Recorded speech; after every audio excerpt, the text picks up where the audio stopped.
saudara-saudara yang terkasih dalam nama Tuhan Yesus Kristus, saya berdoa kiranya damai sejahtera Tuhan kita Yesus Kristus menyertai kehidupan kita semua. Saudaraku, saat ini kami, teman-teman tim media dari GIT Jembulung Jangkring, berada di Desa Wisata Tempur. Luar biasa, keadaan alam yang begitu indah.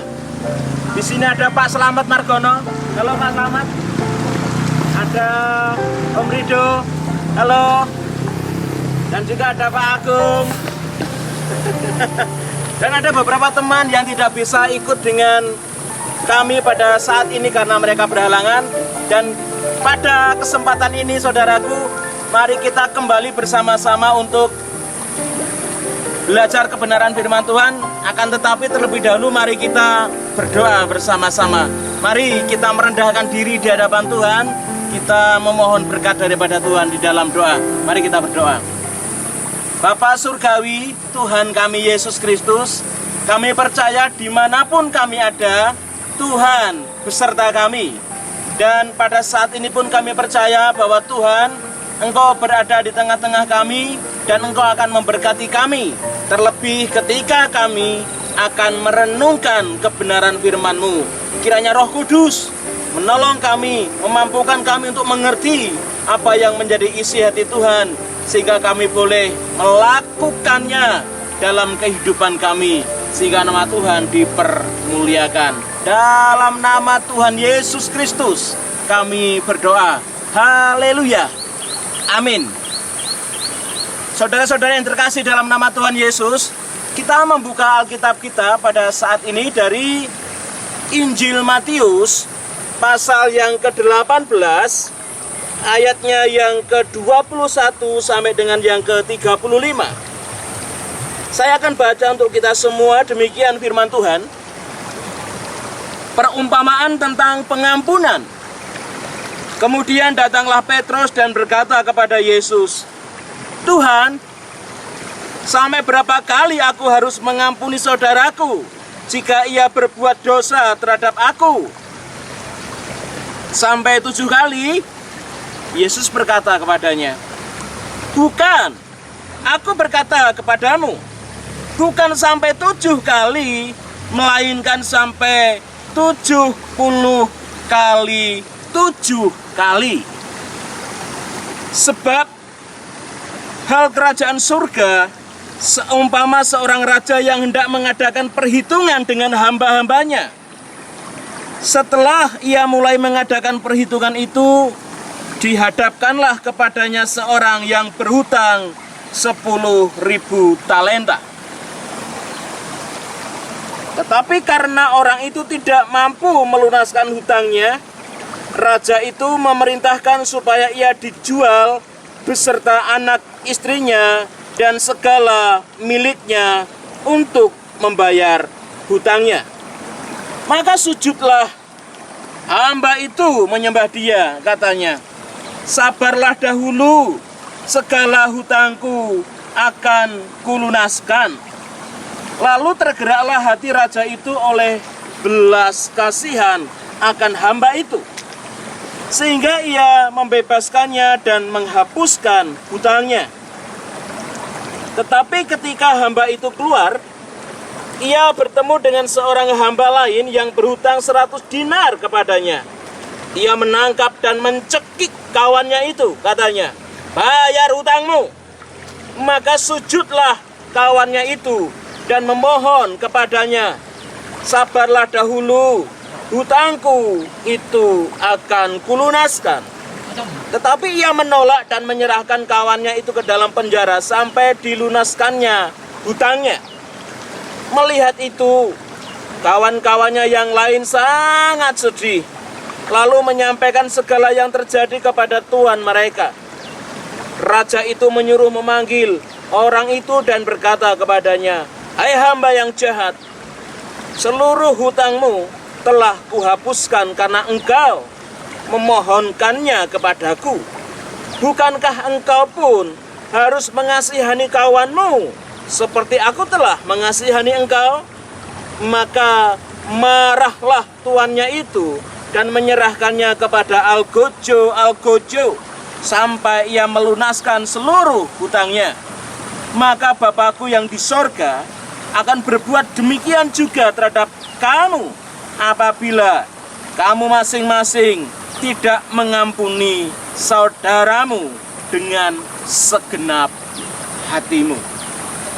Jadi saudara-saudara kita kasih dalam nama Tuhan Yesus Kristus, demikian jauh pembacaan firman Tuhan untuk boleh kita renungkan pada kesempatan ini. Saya memberikan tema untuk renungan kita pada kesempatan ini adalah mengampuni. Saudara-saudaraku yang terkasih di dalam nama Tuhan Yesus Kristus, seringkali dalam kehidupan nyata kita mendengar bahwa ada sebuah ungkapan, kesabaran itu ada batasnya. Demikian pula ketika kita diperlakukan seseorang dengan tidak baik, diperlakukan seseorang dengan itu menyakiti hati kita, mungkin kita juga akan meminjam kalimat tersebut bahwa kesabaran itu pun ada batasnya. Sehingga dengan kata demikian kita seolah-olah memiliki hak untuk membalas apa yang dilakukan orang lain kepada kita seperti yang dilakukan mereka kepada kita. Saudara-saudara yang terkasih dalam nama Tuhan Yesus Kristus, Petrus yang adalah murid Tuhan pun bertanya kepada Tuhan, Tuhan, berapa kali jika ada saudaraku yang menyakiti aku harus mengampuni? Apakah harus 7 kali? Saudaraku, orang yang bisa mengampuni orang yang bersalah kepadanya 7 kali, itu sudah sangat luar biasa. Karena menurut adat orang Yahudi, mengampuni orang yang bersalah kepada dirinya itu cukup 3 kali. Makanya ketika Petrus bertanya kepada Tuhan Yesus Kristus, Tuhan, apakah harus 7 kali aku mengampuni orang yang bersalah kepadaku? Tuhan berkata apa? Sungguh di luar dugaan daripada Petrus. Dengan sangat jelas Tuhan mengatakan, bukan, aku berkata kepadamu, bukan sampai 7 kali, melainkan sampai 70 kali 7 kali. Artinya, ketika ada orang yang bersalah kepada saya dan saudara, tidak 7 kali kita mengampuni mereka, tidak 10 kali kita mengampuni mereka, tetapi Tuhan menghendaki sampai tak terbatas kita harus terus melepaskan pengampunan, memberikan pengampunan kepada orang yang bersalah kepada saya dan saudara. Jadi saudara dikasihi Tuhan, mengampuni adalah sesuatu hal yang harus kita lakukan. Mau tidak mau, kita harus mau mengampuni. Saudaraku, apakah ini sulit? Apakah ini impossible? Apakah ini mungkin? Dapatkah kita mengampuni orang yang sudah melukai hati kita mungkin berkali-kali? Dapatkah kita mengampuni orang yang telah membuat luka yang dalam di dalam hati kita? Dapatkah kita sebagai orang percaya dapat mengampuni orang yang memfitnah kita, menghujat kita, menghina kita, merendahkan kita bahkan? Firman Tuhan pada kesempatan ini mengingatkan kepada saya dan saudara bahwa kita harus mau mengampuni. Pertanyaannya adalah, mengapa saya dan saudara harus mau mengampuni orang yang menyakiti hati kita? Mari kita perhatikan di ayat yang ke-24 sampai yang ke-27. Demikian firman Allah untuk setiap kita yang dikasihi Tuhan. Setelah ia mulai mengadakan perhitungan itu, dihadapkanlah kepadanya seorang yang berhutang 10.000 talenta. Tetapi karena orang itu tidak mampu melunaskan hutangnya, raja itu memerintahkan supaya ia dijual beserta anak istrinya dan segala miliknya untuk membayar hutangnya. Maka sujudlah hamba itu menyembah dia, katanya, sabarlah dahulu, segala hutangku akan kulunaskan. Lalu tergeraklah hati raja itu oleh belas kasihan akan hamba itu, sehingga ia membebaskan dan menghapuskan hutangnya. Saudaraku yang dikasihi dan diberkati Tuhan, di ayat yang ke-24 sampai dengan yang ke-27, kita dapat melihat bahwa mengapa kita harus mengampuni. Karena kita memiliki kekuatan untuk bisa mengampuni. Mengapa kita harus mengampuni? Karena kita memiliki kekuatan untuk bisa mengampuni. Dari mana kekuatan itu? Digambarkan ada dua orang hamba, saudara, di mana hamba yang pertama memiliki hutang kepada rajanya dengan tertulis jelas 10.000 talenta. Sedangkan 1 talenta itu sama halnya dengan 6.000 dinar. Dan 1 dinar adalah upah pekerja sehari waktu itu. Dengan adanya angka-angka yang tertulis dalam Alkitab ini, saudara, dengan hutang yang nominalnya adalah 10.000 talenta, mau menyampaikan pesan kepada kita semua bahwa hamba yang pertama ini sampai mati pun dia tidak akan pernah mampu untuk membayar hutang-hutangnya kepada sang raja. Oleh sebab itu, sang raja menjadi marah. Akan tetapi sang hamba ini mencoba untuk terus meluluhkan hati sang raja dengan memohon-mohon kepada sang raja. Dikatakan, sabarlah dahulu, segala hutangku akan kulunaskan. Saudaraku, mustahil sampai 200 tahun pun orang yang punya hutang ini, hamba yang pertama ini, tidak akan pernah mampu bisa membayar hutangnya. Dan raja pun tahu. Makanya waktu itu sangat dibolehkan ketika seseorang tidak mampu membayar hutangnya, maka segala harta miliknya akan dijual, bahkan anak dan istrinya pun akan dijual. Hal itu sangat lumrah. Ini mau mengajarkan supaya orang yang berhutang itu bertanggung jawab untuk mau membayar hutangnya. Akan tetapi saudaraku, dengan sangat jelas firman Tuhan memberitahukan kepada saya dan saudara bagaimana sang raja ketika hamba yang pertama ini mencoba untuk terus memohon belas kasihannya. Pada ayat yang ke-27 dikatakan, lalu tergeraklah hati raja itu oleh belas kasihan akan hamba itu, sehingga ia membebaskannya dan menghapuskannya hutang-hutangnya. Saudara-saudara yang terkasih di dalam nama Tuhanku Yesus Kristus, ayat 27, ketika kita memperhatikan ayat ini, lalu tergeraklah hati raja itu oleh belas kasihan akan hamba itu, sehingga ia membebaskannya dan menghapuskan hutangnya. Saudara-saudara, hutang yang tidak akan mungkin bisa dibayar oleh hamba yang pertama tadi dihapuskan oleh raja. Ini sesuatu yang luar biasa. Ketika raja ini menghapuskan hutang hamba yang pertama ini, bukan karena kesanggupan hamba yang pertama untuk mampu melunasinya, bukan karena dia merengek-rengek ingin supaya diundur waktu pelunasannya. Karena raja ini tahu, saudara, bahwa sampai kapanpun hamba ini yang berhutang kepadanya ini tidak akan pernah mampu untuk melunasinya.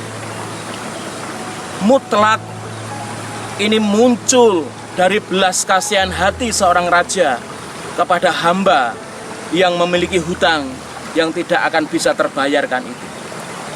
10.000 talenta. Ini seolah-olah kesalahan kita, dosa-dosa kita di hadapan Tuhan. Sampai kapanpun kita tidak akan mampu untuk membayar dosa-dosa kita di hadapan Tuhan. Kalaupun kita dihapuskan dosa-dosanya, bukan karena kita berdoa meminta-minta kepada Tuhan. Kalaupun Tuhan Yesus menghapuskan segala hutang dosa-dosa kita di hadapannya, bukan karena kita mau minta waktu, Tuhan ulur-ulur waktu supaya kita mampu melunasinya. Tuhan tahu saudara, sampai kita mati pun kita tidak akan pernah mampu membayar hutang-hutang kita, dosa-dosa kita di hadapan Tuhan.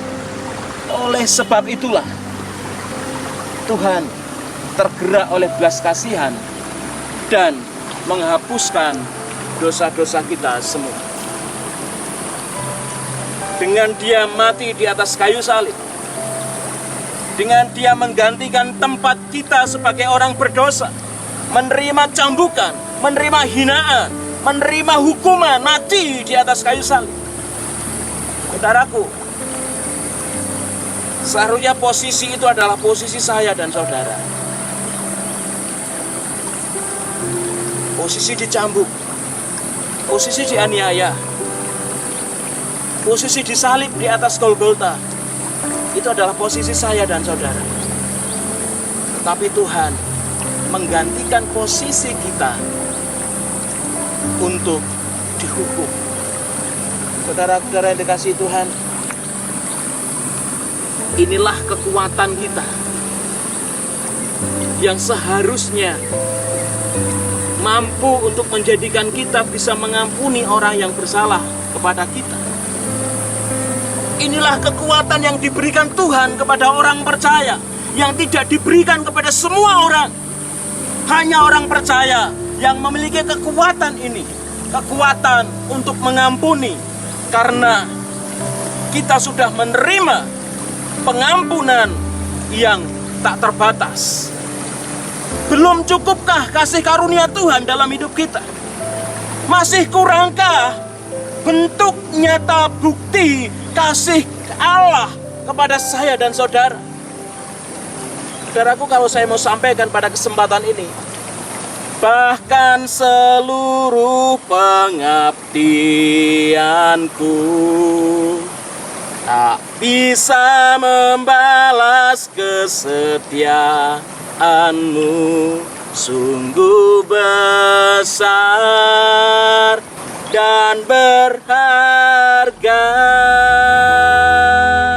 Saudara-saudara dikasihi Tuhan, walaupun kita 100 tahun melayani Tuhan, tidak akan pernah mampu membalas kasih Tuhan yang telah menghapus dosa-dosa kita. Mari kita renungkan sejenak dosa-dosa yang pernah kita lakukan di hadapan Tuhan, kesalahan-kesalahan yang pernah kita lakukan di hadapan Tuhan. Saya memberikan waktu kepada saudara sejenak merenungkan setiap kesalahan kita, dosa-dosa yang pernah kita lakukan, dan itu melukai hati Tuhan. Dan Tuhan hapuskan semuanya itu. Masih kurangkah kasih pengampunan Tuhan kepada saya dan saudara, sehingga kita menahan kekuatan kita untuk bisa melepaskan pengampunan kepada orang yang bersalah kepada saya dan saudara. Jadi saudara-saudara dikasihi Tuhan, hamba yang memiliki hutang 10.000 talenta kepada rajanya, itu adalah seolah-olah adalah saya dan panjenengan semua. Ketika dosa kita diampuni, yang tak terbayarkan itu dihapuskan oleh Tuhan. Ketika dosa-dosa kita, hutang-hutang kita kepada Tuhan dihapuskannya, pasti satu hal yang kita rasakan adalah sukacita. adalah kabingahan. Karena semua beban sudah ditanggung oleh Tuhan kita, Yesus Kristus Tuhan. Orang kalau sudah mengalami sukacita pengampunan Tuhan, saya percaya dia pun mampu untuk mengampuni orang yang bersalah kepadanya. Orang yang memiliki sukacita pengampunan Allah atas hidupnya, dia pasti akan terus berpikir apa yang bisa dia lakukan untuk kemuliaan Tuhan. Orang yang menyadari bahwa dia telah menerima pengampunan Tuhan, yang ada di hatinya, di pikirannya adalah bagaimana dia mau terus bisa menyenangkan hati Tuhan. Saudaraku, pengampunan dari Tuhan adalah kekuatan kita untuk bisa mengampuni orang lain. Dan pengampunan ini hanya dimiliki, hanya diberikan Allah kepada orang-orang percaya, yaitu saya dan saudara. Jadi tidak ada alasan, satupun alasan bagi kita orang percaya untuk tidak mau mengampuni. Saudaraku, seringkali kita mengatakan tidak bisa mengampuni karena terlalu sakit, Pak. Saya belum bisa mengampuni karena terlalu jarem, Pak. Saya belum bisa mengampuni, Pak, karena berulang-ulang dia selalu seperti itu, Pak. Saya belum bisa mengampuni, Pak, karena luka ini masih sangat menganga di hati. Saudaraku, ketika kita bicara tidak mampu mengampuni orang lain, sama halnya kita meremehkan kekuatan Allah, meremehkan pengampunan Tuhan atas hidup saya dan saudara semua. Kita mampu, saudara. Kita mampu mengampuni. Jangan terkecoh, jangan terpengaruhi, jangan tertipu oleh iblis. Iblislah yang berbisik dalam hati jenengan bahwa kamu tidak bisa mengampuni. Saudaraku, Tuhan sudah memberikan kekuatan pengampunannya. Ini sudah menjadikan kita mampu untuk mengampuni orang yang bersalah kepada kita, apapun alasannya. Dan pada hari ini saya mau bicara sebagai hamba Tuhan, jangan tertipu oleh iblis. Jangan dipengaruhi oleh kuasa iblis yang akan menghambatmu untuk mengampuni orang yang bersalah kepada orang lain. Ngomong gampang, Pak. Iya, saya pun pernah tersakiti, saudara. Bukan hal yang mulus. Saya pun pernah merasakan sakit hati. Bagaimana ada orang yang benar-benar menyakiti hati saya. Saya akan berkhotbah menjadi orang munafik kalau saya bicara pengampunan tapi hati saya belum bisa mengampuni. Kekuatan dari Allah lah yang mampu membuat saya mengampuni. Karena saya melihat diri saya pun tidak sempurna, penuh kesalahan, dan hanya Yesus yang menghapuskan dosa-dosa saya. Karena kekuatan itulah saya bisa mengampuni orang yang bersalah kepada saya. Saudaraku, apa bedanya mengampuni dan memaafkan? Kalau memaafkan, mungkin di bibir ini kita mengatakan aku sudah mengampunimu. Tetapi di dalam hati, kalau ingat peristiwa, ingat orangnya, melihat orangnya saja, saudara, rasanya wis kemeropok atine, selit karu-karuan. Padahal di mulutnya sudah bilang mengampuni, tetapi nek lihat orangnya saja masih sakit hati, itu belum mengampuni, itu masih taraf memaafkan. Tetapi kalau orang sudah di taraf mengampuni, meskipun lihat orangnya, meskipun ingat peristiwanya, di hatinya tetap penuh dengan damai sejahtera. Kenapa? Karena yang memerintah di hatinya adalah damai sejahtera surgawi. Kita tidak akan mungkin lupa, saudara, peristiwa-peristiwa yang menyakitkan hati kita selama kita belum amnesia, selama kita belum pikun. Kita akan tetap ingat, namanya manusia. Akan tetapi kalau kita benar-benar mengampuni orang yang bersalah kepada kita, meskipun kita ingat peristiwa itu, meskipun kita lihat orang yang menyakiti kita, hati kita tetap ada damai sejahtera karena Tuhan bertahta di hati kita dengan kekuatan pengampunannya. Saudaraku, sadarilah bahwa kita sudah menerima kekuatan pengampunan Tuhan, sehingga ini kita jadikan sebagai kekuatan kita untuk mengampuni orang yang bersalah kepada kita.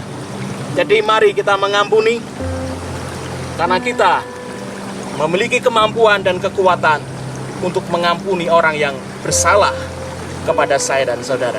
Yang kedua, saudara, mengapa kita harus mengampuni? Mari kita perhatikan di ayat yang ke-28 sampai dengan yang ke-35. Tetapi ketika hamba itu keluar, ia bertemu dengan seorang hamba lain yang berhutang 100 dinar kepadanya.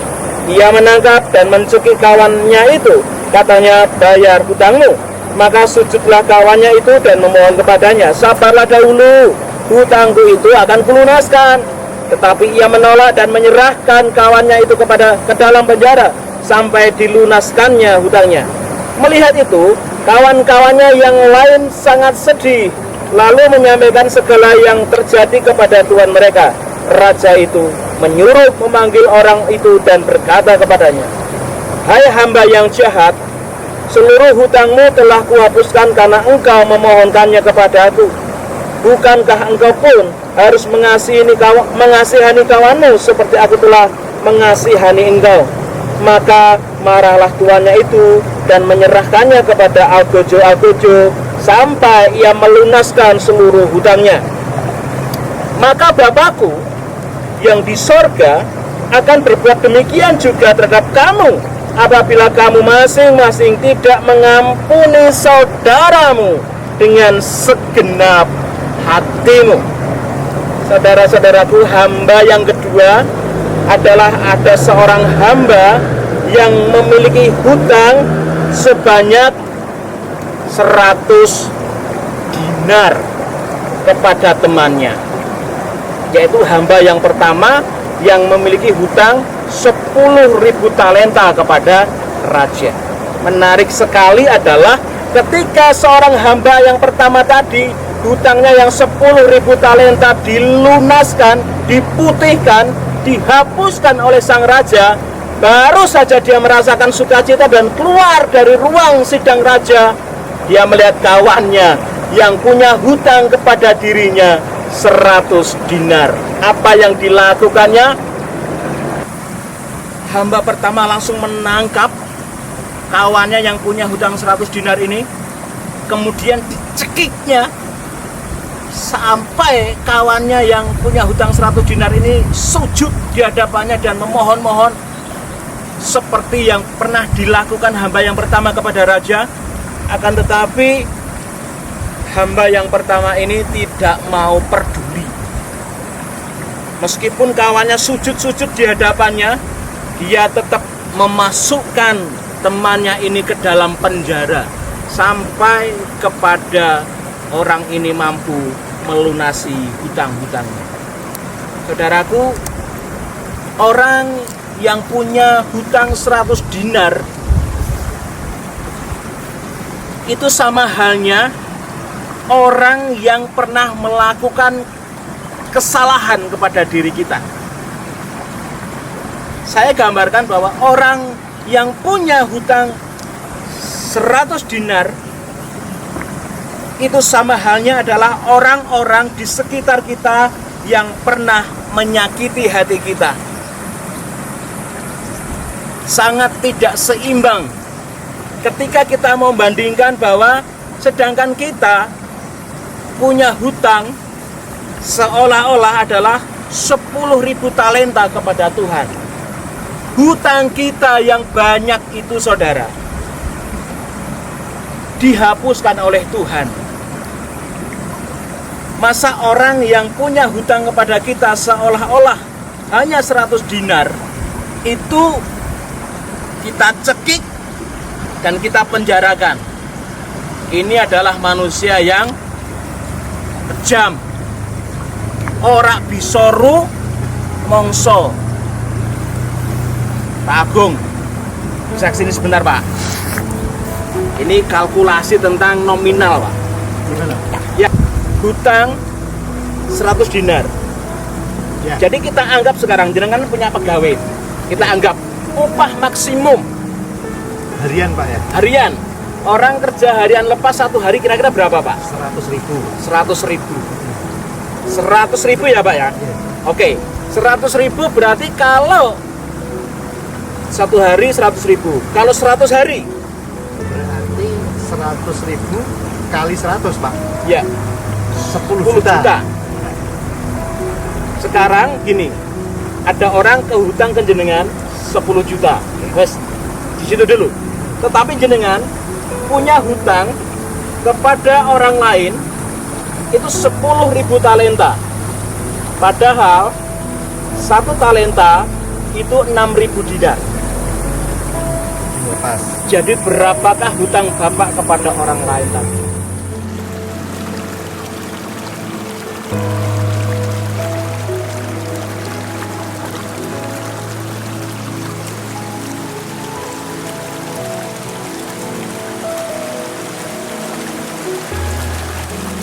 Terus orang lain itu menghapuskan hutang Bapak. Lunas, diputihkan, dihapuskan. Iya. Seneng enggak Pak? Seneng banget Pak. Senang mikir utang. Nggak mikir hutang. Kemudian Ya. ada orang datang, orang ini punya hutang ke jenengan adalah 10 juta Pak. Kemudian orang ini sampai jenengan cekik Pak, padahal hutangnya hanya 10 juta. Kira-kira macam enggak Pak? Itu mengerikan. Mengerikan itu ya, mengerikan. Mengerikan. Banget kejam sekali. Itulah gambarannya kita yang punya hutang yang seolah-olah tak terbayarkan ini dihapuskan oleh Tuhan. Mosok kita ada disakiti orang sedikit saja kok tidak mau mengampuni. Tidak ya kebangetan murid kita. Kan begitu pengajarannya. Jadi kita harus bisa mengampuni saudara-saudara kita yang bersalah kepada kita. Mengapa? Karena jelas Pak Agung, di Alkitab ini mengatakan dengan sangat jelas, tidak akan perlu penafsiran yang tajam. Orang yang tidak mau mengampuni saudaranya yang berhutang sedikit tadi, yang gambarannya adalah hamba pertama dan hamba yang kedua tadi. Jadi kita sebagai orang percaya harus mampu untuk mengampuni orang yang bersalah kepada kita. Gambarnya sangat jelas, hutang kita kepada Tuhan yang begitu tak terbatas saja dihapuskan. Kok apalagi ada orang yang berhutang kita sedikit, kok kita tidak mau ampuni? Itu kan kebangetan. Itu sangat kebangetan sekali. Karena Bapak, ada sangat jelas Alkitab mengatakan di sini bahwa kalau ada orang-orang yang tidak mau mengampuni, firman Tuhan mengatakan apa? Raja itu menyuruh memanggil orang itu dan berkata kepadanya, "Hai hamba yang jahat," dikatakan apa? Hamba yang jahat. "Seluruh hutangmu telah kuhapuskan karena engkau memohonkannya kepadaku. Bukankah engkau pun harus mengasihi kawanmu seperti aku telah mengasihani engkau?" Maka marahlah tuannya itu dan menyerahkannya kepada algojo sampai ia melunaskan seluruh hutangnya. Maka Bapakku yang di surga akan berbuat demikian juga terhadap kamu apabila kamu masing-masing tidak mengampuni saudaramu dengan segenap hatimu. Jadi saya mau sampaikan pada kesempatan ini bahwa ketika kita dilukai oleh orang lain, kita harus mampu untuk mengampuni orang itu, karena kita memang sudah menerima pengampunan yang tak terbatas daripada Allah. Selain itu, kita harus mampu mengampuni orang yang bersalah kepada kita. Kenapa? Supaya kita tidak kehilangan berkat yang terbesar dalam kehidupan kita, Pak Agung, yaitu berkat anugerah keselamatan yang daripada Tuhan. Pak, tolong bacakan ini Pak, ayat 34 Pak, biar jelas Pak. Ayat 34 Ya. dari Matius 18 ayat yang ke-34. Betul. Maka marahlah tuannya itu dan menyerahkannya kepada algojo. Stop. Kalau orang diserahkan kepada algojo, diapakan Pak Agung? Gebuki Pak. Gebuki, dihukum. Itulah gambaran ketika orang yang tidak mau mengampuni saudaranya yang bersalah kepada dirinya, dia akan diserahkan kepada algojo. Artinya hukuman kekal sudah menantinya. Jadi mau tidak mau saudaraku, kita harus mau mengampuni. Terima kasih Pak Agung. Ya, sama-sama. Supaya kita tidak kehilangan berkat terbesar dalam kehidupan kita, yaitu apa? Keselamatan dan hidup kekal bersama dengan Allah Bapa di surga. Jadi saudaraku, ada dua alasan mengapa kita sebagai orang percaya harus mengampuni orang yang bersalah kepada kita. Yang pertama adalah karena kita sudah menerima kekuatan untuk mengampuni, dan kita pasti mampu dan bisa untuk mengampuni. Jangan ada alasan apapun. Yang kedua, kita harus mengampuni orang yang bersalah kepada kita. Mengapa? Karena supaya kita tidak kehilangan berkat yang terbesar dalam hidup kita, yaitu hidup kekal dalam kerajaan Allah di surga. Karena orang yang tidak mau mengampuni, dia sudah akan disiapkan hukuman dan akan dihajar oleh Al-Gojo. Tuhan Yesus memberkati kita semua. Salam mengampuni. Amin. 10.000 talenta bisa jadi 600 juta dinar. Betul ya Pak?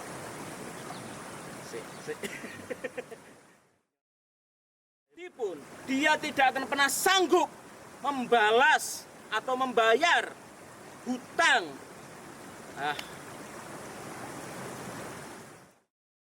Kedua, tidak akan pernah mampu bisa membalas. Aduh.